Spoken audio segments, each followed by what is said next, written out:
سلام دوستان عزیز، خوش آمدید به یکی دیگر از ویدیوهای فتوشاپ 2025.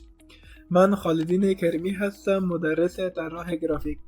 دوستان عزیز، ما تا امروز تمامی طولهایی که به سطح ابتدایی بود و کار کردن با آنها آسان و ساده بود خواندیم و حالی از این به بعد به طولهای پیشرفته و حرفه‌ای خواهیم پرداخت که از جمله از خود هیلینگ برش تول، گروپ هیلینگ برش تول شروع میشه که با خود برش تول دیگه کلون استمپ و همچنان هیستوری برش تول که اینا کلا ابزارهای حرفه‌ای هستن که اگر ما بگوییم که فقط ما میتونیم با برش پینت بکنیم و رسام بکشیم، این کاملا ساده گفتیم و از روش رد شدیم و چون که این یک طول حرفه‌ای است و خیلی کاربرد فوق‌العاده قوی دارد و شما باید تاکنون درس‌های ابتدایی را به شکل موثر و عالی فرا گرفته باشین و کاملا با آنها آشنایی داشته باشین. و حال میایم به سراغ ابزارهای پیشرفته که از هیلینگ برش تول شروع میشه. اولین گروپی که ما باید بخوانیم گروپ های هیلینگ برش تول است که کاملا کارکردهای مشابه و یکسانی داره، خصوصا سه ابزار که اسپات هیلینگ برش تول، ریموف تول و همچنان هیلینگ برش تول. خب میایم بالای استاپ هیلینگ برش تول. ما با توسط ازی میتونیم که اجسام روی عکس پاک بکنیم، یعنی حذف کنیم قسمی که معلوم نشه که قبلا او در عکس ما موجود بوده و وجود داشته. خب میایم بالای عکس خود یکم زوم میکنیم. مثلا در اینجا ما باید دختر حذف کنیم و که دختر در اینجا یک عکس گرفته و ما میخوایم که این چتری را یا این آدمایی که دو نفر که اینجا موقع داره را پاک بکنیم. خب اولین کار که باید بکنیم کلون استمپ خود توسط قوس کوچک بذار که پهلوی کلید پی وجود داره، طرف راست کلید پی قوس شروع کوچک میکنه و قوس بسته رچه میکنه بزرگ میکنه و شما میتونید از استفاده بکنید. همچنان میتونیم که از اینجا کوچک و بزرگ بکنیم. این گزینه ها رو در راست کلیک وقتی که راست کلیک میکنیم در اینجا هم ما گزینه ها رو داریم، میتونیم که کوچک و همچنان بزرگ اینا رو بسازیم. خب اینجا میتونیم که کرسر چرا هم تکان بدیم تا که غلطک ماوس تا که اینا به اندازه خود کم بیاییم و یکی توسط دست برچی میکنیم. خب این گزینه های بعدیش هست که چه رقم میتونیم که دایره رو به شکل سو و همچنان زوایای مختلف بچرخانیم که فعلا پیشنهاد نمیکنیم، بعدا خواهیم پرداخت و از روی ازی رد میشیم. خب دوستان عزیز میایم شروع میکنیم و چتری خود انتخاب میکنیم توسط اسپات هیلینگ برش تول. چتری را کاملا انتخاب میکنیم.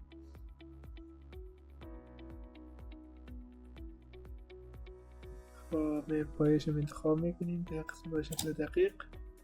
خب ببینین دوستان عزیز، موفقانه چتری ما از پاک شد و ما تانستیم که به شکل درست و صحیح را پاک بکنیم و قدرت هیلینگ برش تول، اسپات هیلینگ برش تول اینجا برای ما نشان داده میشه. خب ما میتونیم اینا را هم از این قسمت پاک بکنیم و کم کم اینا را انتخاب میکنیم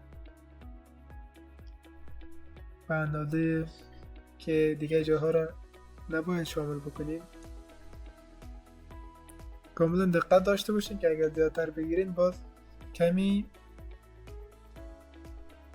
پیچیدگی در تصویر به وجود میاد، چون که ما شما از نسخه غیر قانونی هست استفاده میکنیم. به همین خاطر بعضی وقتا هنگ میکنه و فتوشاپ کار نمیکنه. شما میتونین که از اونا جلوگیری بکنیم با دقت کار خود. خب ببینید که در قسمت ما را پاک کردیم، در قسمت یک کمی مونده و میایم قسمت دیگه. خب تا قسمت پاک کردیم میتونیم توسط کلون استمپ که از یک بگیریم و این طرف ها را کم کم با این کلون استمپ کنیم تا بهتر نمایشته بشه. یکم کوچک میکنیم، هاردنسش آخر میکنیم و یه ابزار دایره خود خوانید. فعلا کمی ازش استفاده میکنیم تا محیط ما کمی طبیعی تر به نظر برسه، زیاد وقت خود باید نمیکنیم. یک کمی بعدی شنها میگیریم که عکس طبیعی تر باشه. الان تا حدودی عکس ما خیلی بهتر شده از عکس قبلی و ببینیم که یک نمای عالی و شفافتری داریم و نسبت به عکس قبلی که 2 نفر اینجا بودن بهتر شده و ما با خیلی از عکس‌ها برمیخوریم که باید افرادی رو اینجا پاک بکنیم.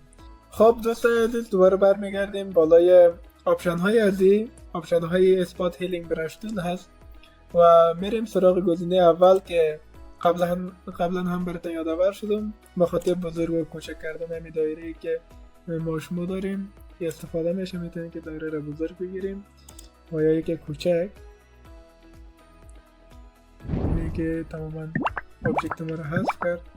خب میایم بالای ازی و پکسل ازی رو کوچک میگیریم به اندازه که برای کار ما کارآمد باشه و ما اندازه تعیین میکنیم. گفتم که شرکتاش هم قوس شروع و قوس بسته هست، قوس بزرگ البته.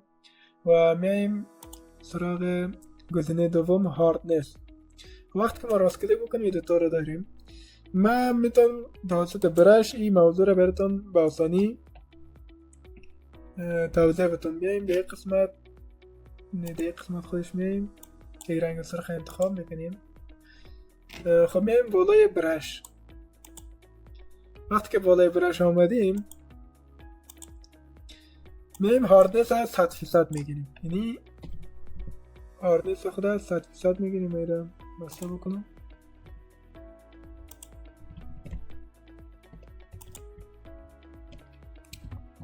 خب وقتی که هاردنس 100% میگیریم ببینیم که لبه های کار ما تیز هست. وقتی یک کلیک میکنیم لبه های کار خیلی تیز هست، یعنی هاردنس ما 100%، یعنی لبه های تیز باید داشته باشیم. اگر نه هاردنس خودم ما 0% بگیریم و لبه های نرمی به ما میدهد. ببینیم که وقتی یک کلیک میکنیم یک لبه های خیلی نرمی داره و به صورت مداوم نرم و ملایمتر و همچنان محفتر شده میره، یعنی نامری میشه، محو میشه و شما میتونید از هر کدام از این جاهای مختلف به صورت کارآمد استفاده بکنید.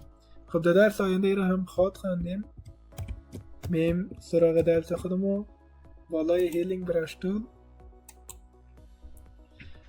خب تا این قسمت ما یک دو فردی که رایج وجود داشتن، دو آبجکتی که وجود داشت همراه یک چتری را حذف کردیم توسط هیلینگ برش تول و آمدیم بالای آپشن ها و میایم بالای گزینه بعدی که گزینه مود هست. وقتی که ما یک جسمی را دیگه تغییر میتیم، یعنی به شکل نرمال تغییر بخواه یا که ریپلیس شوه، مولتیپلای شوه، چیکار شوه. خب میایم ایره مولتیپلای انتخاب میکنیم. ببینید که وقتی ما در کلیک میکنیم این مولتیپلای شد، یعنی نه محو شد نه دیگه چیز دیگر. ما این گزینه ها را در قسمت های بلندینگ آپشن در یک قسمت به صورت مختصر خواهد خواندیم که و فکر کنم براتون یک دفعه هم قبلا یادآور شده بودم و در درس‌های آینده به شکل تفصیلی بالای ما قرار خواهیم گرفت و یک از درس‌ها را خواهد خواندیم. اگر کدام مشکل داشته باشین در کامنت ها میتونین این را بپرسین و ما میرم جواب میدم و یک ویدیو خاص برای کامنت هایتان خواهد ساختم که مربوط حل مشکلاتتون باشه و شما میتونین که در کامنت ها اگر یاد نداشتین و یا نمیفهمیدین این گزینه ها را از ما بپرسین و ما میتونم در درسای بعدی و درسای آینده براتون تشریح و توضیح بدم. خب میایم بالای گزینه بعدی. وقتی که ما آبجکت پاک میکنیم از سه گزینه استفاده میکنم. یکی کانتنت اویر. وقتی که من این را پاک میکنم کانتنت اویر یعنی از اطرافش استفاده میکنم. ببینید که از آسمان استفاده کرد و در یک قسمت این را جاگذاری کرد و اما آبجکت ما را حذف کرد. کنترل زید میگیم. و دومی که از تکسچر است. تکسچر میکنه یعنی خیره میکنم و بلر میکنه. ببینید که ما این را میایم در قسمت کاملا انتخاب میکنیم و بلر میکنیم. ببینید که این بلر کرد، نامری کرد و توسط بلر کردن و کریت تکسچر چی شد؟ محو شد. و مثلا این در کجا کار میه؟ کانتر زاید میگیم بعضی جاها هست که ما باید اگر شما در فیلمات سکانس های دیده باشین که را محو میکنه، وقتی که پاک بکنه میبینی که دیگه معلوم نمیشه جایی که خیلی چی هست. مثلا بعضی فیلم هایی که در تلویزیون ها پخش میشه میبینی که قسمت های پایین تنه و همچنان اگر سینه کدام جایی دیده میشه و را چی میکنه توسط بلر کردن محو میکنه تا دیده نشه. خب میایم بالای پرمیکسیمیتی مچ. خب یعنی تا چه اندازه که به او میخوره، یعنی اجاسمنت داره، یعنی با هم دیگه مطابقت داره، یه چی میکنه جاگذاری میکنه. ببینید من یک مثال بزرگ اگه برای شما بتونم، میایم بالای چشم ازی، میخوام چشم ازی رو چی بکنم؟ پاک کنم. میایم بالای ازی قرار میتیم، میبینیم که اینجا میره انتخاب میکنم.